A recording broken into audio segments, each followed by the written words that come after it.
नमस्कार, मैं पेन बाजपेयी अपने YouTube चैनल मेद पेन बाजपेयी पे आपका बहुत बहुत स्वागत करता हूं। ये वीडियो एसएससी सीजीएल 2022 वाले जो एस्पिरेंट हैं जो एग्ज़ाम अपना देने जा रहे हैं उनके लिए बहुत ज़्यादा हेल्पफुल होने वाला है, क्योंकि आज मैं आपको इस वीडियो में ये बताने वाला हूं कि पेपर को अटेम्प्ट करने का एक सही तरीका क्या होगा, किस अप्रोच के साथ आप पेपर को अटेम्प्ट करोगे ताकि आप बेस्ट स्कोर लेके आ सको। और अगर पेपर को आपने अच्छे तरीके से अटेम्प्ट कर लिया तो कहीं ना कहीं आप बेहतर स्कोर कर सकते हो, क्योंकि अगर आपने पढ़ा है तो चीज़ों को अगर बेहतर तरीके से करते हो, अपना जो वो टाइम आपको मिला है उसका अगर बेस्ट यूटिलाइजेशन करते हो तो आप बेहतर एग्जाम में कर सकते हो।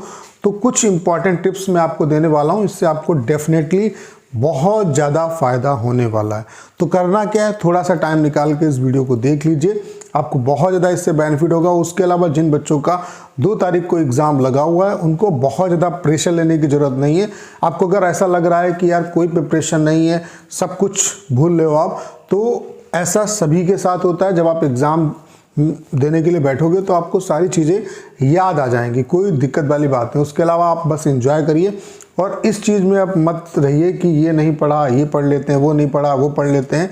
तो इन सब चीज़ों को छोड़िए, अपना आराम से एंजॉय करिए। कोई मूवी वगैरह देख सकते हैं तो वो देखिए, स्ट्रेस मत रखिए और अपने ऊपर सबसे बड़ी बात है अपने ऊपर कॉन्फिडेंस रखिए कि जो मुझे आता है मैं अपना बेस्ट दे के आऊँगा एग्ज़ाम में। बस तो कुछ चीज़ें मैं आपको अपने तरफ से बताना चाहता हूं, अगर आप इनको इम्प्लीमेंट करेंगे तो आपको इससे डेफिनेटली फ़ायदा होगा। देखिए, आपका जो एग्ज़ाम है उसमें ये तो आपको अच्छे तरीके से पता है कि सेक्शन वन वाला जो मॉड्यूल है आपका, जो सेक्शन 1 है, और उसके अलावा जो सेक्शन 1 है जिसमें आपका मैथमेटिक्स और आपका रीजनिंग जो है ये आएगा। ये जो पूरा 2.5 घंटे का पेपर होगा आपका, ये 1 घंटे का पेपर, ये 1 घंटे का पेपर आपका ये होगा, ठीक है। 1 घंटे का पेपर आपका ये होगा, 1 घंटे का पेपर है, एक और 15 मिनट का पेपर है, यानी कि टोटल आपका 2 घंटे 15 मिनट का जो पेपर है वो एक बार में ही होगा, ठीक है।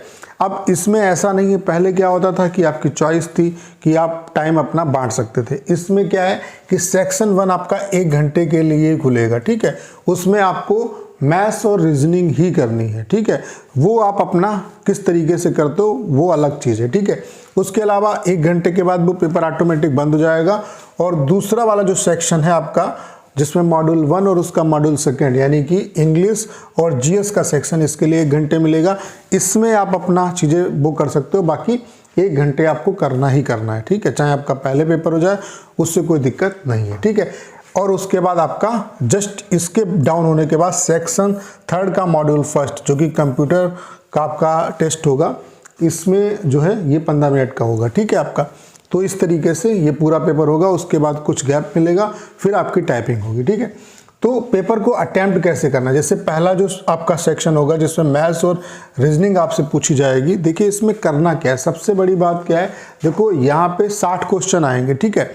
सबसे पहला काम आपको ये करना है कि जैसे मैथ्स ये सेक्शन है, ये आपका स्कोरिंग सेक्शन है, ये आपके स्कोर को बहुत ज़्यादा इंक्रीज करेगा और यहाँ पे अगर आपने अच्छा कर लिया तो आप बहुत बेहतर करके आओगे। तो कोशिश ये करनी है कि इसमें अपना बेस्ट देना है, लेकिन इसके चक्कर में आप ये मत करना कि किसी भी क्वेश्चन को अपने ईगो पे ले लो। आपको करना क्या है, जैसे कि आपने पेपर खोला, ठीक है, जो क्वेश्चन आपसे सॉल्व हो रहे हैं उनको सॉल्व करते जाओ, जो इजीली सॉल्व होते जा रहे हैं उनको सॉल्व करते जाओ, बाकी जो नहीं आ रहा है उसको आप मार्क करते जाओ, ठीक है। क्या करना है आपको, कम से कम पेपर जो है वो 2 से 3 बार उसको रिपीट करना ही करना है, ठीक है।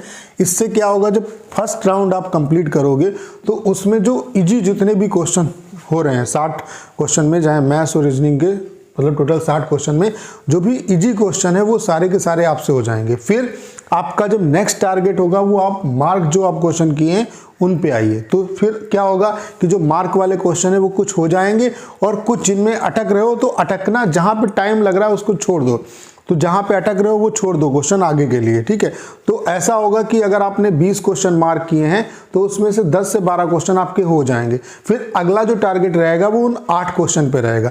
तो जब इस तरीके से आप क्वेश्चंस को अटेम्प्ट करोगे तो ज़्यादा आपके क्वेश्चन जो है वो करेक्ट भी होंगे, क्योंकि ऐसा होता है शुरुआत में दिमाग नहीं काम करता है, लेकिन जब आपका पेपर एक अच्छे तरीके से हो जाता है तो फिर जो क्वेश्चन नहीं आ रहा वो भी आपसे हो जाता है सॉल्व। उसके अलावा अगर बाद में जैसे जब इस तरीके से पेपर आप अटेम्प्ट करोगे तो एक दो क्वेश्चंस आप मतलब जो काफ़ी टफ होंगे, जो नहीं बन रहे हैं अगर आपसे, तो फिर देखिए उसमें खुरापात लगाइए, अपना दिमाग लगाइए कि इसको ऑप्शन से कर सकते नहीं कर सकते, किस तरीके से सॉल्व हो सकता है। तो किसी भी तरीके से साम दाम दंड भेद किसी भी तरीके से अगर चीज़ें सॉल्व हो रही हैं तो उन्हें सॉल्व करने का प्रयास करना है। तो यहाँ से रिलेशन आपको क्या लेना है कि किसी भी क्वेश्चन को ईगो पे नहीं लेना है और क्वेश्चन पे रुकना नहीं है, टाइम नहीं खराब करना है। मतलब पेपर को कम से कम, जो दोनों पेपर हैं ये सेक्शन 1 और सेक्शन 2, हर पेपर को 2 से 3 बार देना है। पहले बार में सारे क्वेश्चन आप देख लोगे तो इजी क्वेश्चन सारे हो जाएंगे, फिर मार्क वाले क्वेश्चन को देखना है, फिर उसमें से जो बचेंगे फिर उनको देखना है। तो इस तरीके से लगभग आप मैक्सिमम क्वेश्चन जो है निकाल दोगे और यही तरीका आपको यहाँ पर भी अप्लाई करना है। ठीक है, यहाँ पर भी अप्लाई करना है। कोशिश करना है कि यहाँ पे जो गेस है वो कम से कम लगाओ, क्योंकि यहाँ पे जो आपको टाइम मिल रहा है 1 घंटे का टाइम यहाँ पे मिल रहा है तो ये बहुत ज़्यादा है अगर इंग्लिश और इसकी जीएस की बात की जाए, क्योंकि इसमें अगर चीज़ें आती होंगी तो आप बेहतर कर लोगे। तो अगर कैलकुलेटिव रिस्क ले सकते हो तो लीजिए, बाकी आप चीज़ों को यहाँ पे संभल के करिए। यहाँ पे जो 1 घंटा है इसके लिए 70 क्वेश्चन के लिए ये बहुत है। ठीक है, आराम से सारी चीज़ों को करो और पेपर को, वही मैंने कहा यहाँ पर भी यही करना है कि कोई चीज़ ईगो पे नहीं लेनी। अपना टाइम ऐसा नहीं है वहाँ पे 1 घंटा बहुत ज़्यादा नहीं लगेगा आपको। ठीक है, तो पेपर को इस तरीके से करना है कि पूरा पेपर आपने पहले देख लिया, फिर दोबारा आए, फिर जो क्वेश्चन नहीं हो रहे थे उनको देखिए, फिर एक बार और रिपीट किया। तो इस तरीके से अगर पेपर को अटेम्प्ट करोगे तो आप मैक्सिमम आउटपुट दे पाओगे। और सबसे बड़ी बात क्या है, अपने ऊपर कॉन्फिडेंस रखो, अपने दिमाग से काम लेना, आपको किसी दूसरे पे फोकस आपको नहीं करना है, आप अपना बेस्ट करो। और सबसे बड़ी बात क्या है कि एग्ज़ाम सेंटर पे जाके आपको किसी से बहुत ज़्यादा बातचीत नहीं करनी, क्योंकि ढेर सारे लोग मिलेंगे आपको तमाम तरीके के जो आपको डिमोटिवेट भी कर सकते। तो अपने ऊपर कॉन्फिडेंस रखिए, कोई कितने भी क्वेश्चन अटेम्प्ट कर रहा है उससे फ़र्क नहीं पड़ता, आप अपना बेस्ट दे के आएंगे यहाँ पे तो रिज़ल्ट आपका भी बहुत बेहतर होगा। तो समझ गए होंगे आप पेपर कैसे अटेम्प्ट करना। उसके अलावा जिन बच्चों का एग्ज़ाम 2 तारीख को लगा हुआ है वो आप एंजॉय करिए बस, और रिवीजन तो लगभग आपने कर लिया होगा। बस जो आपने पढ़ा है उस पर बिलीव रखिए और सब ऊपर वाले पे छोड़ दीजिए, जो होगा वो अच्छा होगा। एंजॉय करिए, अच्छे तरीके से पेपर देना है। पेपर में टाइम अपना ख़राब नहीं करना है। पूरे पेपर को कम से कम दोनों जो सेक्शन है उनको 2 से 3 बार देखना है। इजी क्वेश्चन, फिर मार्क वाले क्वेश्चन, फिर तिबारा में सारे क्वेश्चन। ठीक है, ऐसे ही दोनों सेक्शन में ये चीज़ करनी है। तो अगर आप इस तरीके से पेपर को अटेम्प्ट करोगे तो बहुत बेहतर एग्जाम में करके आओगे। उसके अलावा जिन बच्चों का आगे एग्जाम लगा होगा 3 तारीख को 4 तारीख को, वो एनालिसिस जरूर देखें। एनालिसिस में आपको प्रोवाइड कराऊंगा तो उससे आपको बहुत ज़्यादा बेनिफिट होगा। तो करना क्या है, इस वीडियो को ज़्यादा शेयर करना है। उसके अलावा अगर आप चैनल पर नए हैं और आपने अभी तक इसे सब्सक्राइब नहीं किया है तो प्लीज़ चैनल को सब्सक्राइब करना मत भूलिएगा।